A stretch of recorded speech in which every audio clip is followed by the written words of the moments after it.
শান্ত লিটনরা যখন বাংলাদেশ দলের টিম বাসে উঠে গিয়েছেন তখনও তাসকিন আহমেদ বাকি। এর আগেই ঘটে গিয়েছে অনাকাঙ্ক্ষিত এক ঘটনা। বাংলাদেশ দলকে বহনকারী বাসের হেলপার মাথা ঘুরে পড়ে গিয়েছিলেন। জরুরি চিকিৎসার জন্য তাকে ভেতরে নিয়ে যাওয়া হয়। খানিক বাদেই সুস্থ হয়ে তিনি ফিরেও আসেন। জিম্বাবুয়ের বিপক্ষে চতুর্থ টি-20তে বাংলাদেশ দলের দর্শকদের এমন অবস্থাই হয়েছিল।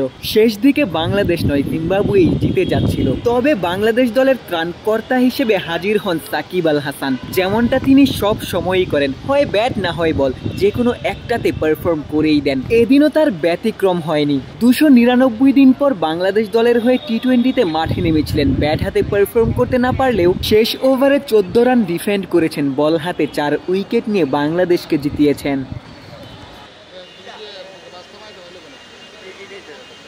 সাকিবের গাড়ি সরে যেতেই দৃশ্যপটে মুস্তাফিজুর রহমান। চেন্নাইয়ের হয়ে আইপিএলে দুর্দান্ত পারফর্ম করছিলেন, তবে দেশের ডাকেই মুস্তাফিজ ফিরে এসেছেন। আইপিএল এর দারুণ বোলিং এর ধারাবাহিকতা মুস্তাফিজ দেশের জার্সিতেও ধরে রেখেছেন। জিম্বাবুয়ের বিপক্ষে 4 ওভারে মাত্র 19 রান দিয়ে 3 উইকেট। মুস্তাফিজ আবারও প্রমাণ করলেন কেন তিনি ডেথ ওভারে বিশ্ব সেরা।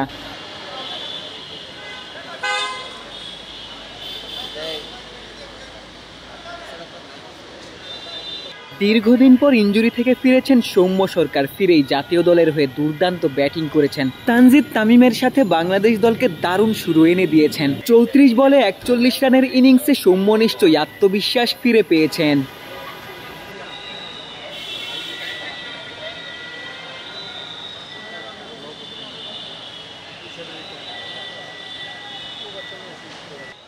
চতুর্থ টি-20তে বাংলাদেশের জয় 5 রানে, সেই সাথে চন্ডিকা হাথুরু সিংহের দল 4-0-তে এগিয়ে। রবিবার শেষ টি-20 ম্যাচে বাংলাদেশ দল জিম্বাবুয়েকে হারিয়ে 5-0-তে হোয়াইট ওয়াশ করতে চাইবে। শেরেবাংলা জাতীয় ক্রিকেট স্টেডিয়াম থেকে ক্যামেরায় আমিনুল ইসলাম সুজনের সঙ্গে গোলাম সারোয়ার, ক্রিকেট 97।